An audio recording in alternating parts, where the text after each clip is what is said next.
এরপরে প্রশ্ন হলো, নামাজের কতটুকু আগ দিয়ে যাওয়া যাবে, অর্থাৎ নামাজি ব্যক্তির কতটুকু সামনে দিয়ে যাওয়া যাবে, এটা হলো প্রশ্ন।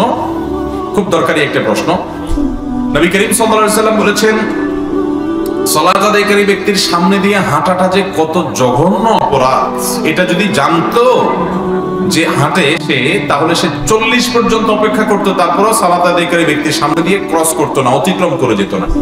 এই জন্য সালাত আদায়কারী ব্যক্তির সামনে দিয়ে হাঁটতে হলে হয় তার সামনে একটা সূত্রা লাঠি বা পিলার কিছু দিয়ে না হাঁটবেন, তার বাইরে দিয়ে, এরিয়ার বাইরে দিয়ে হাঁটা যাবে। অথবা সালাত আদায়কারী ব্যক্তি তিনি যদি সালাত আদায় করেন, তার সামনে দিয়ে যদি আপনার হাঁটতে হয়, তাহলে তার দৃষ্টির এরিয়ার বাইরে দিয়ে আপনি হাঁটতে পারবেন। তিনি সূত্রা টুত্রা কিছু নিয়ে দাঁড়ান নাই, ভুল করেছেন। উচিত তার কোনো কিছুর সামনে গিয়ে সালাত আদায় করা, সূত্রা দিয়ে দাঁড়ানো। হঠাৎ তিনি মসজিদের এমন জায়গায় দাঁড়ায় গেছেন যে সূত্রা নাই, অথবা তিনি 1-2 রাকাত পরে এসে দাঁড়াইছেন, এখন সালাম ফিরাইছে ইমাম, তিনি তারপর আদায় করতেছেন, সূত্রা নেওয়ার তো সুযোগ হয় নাই।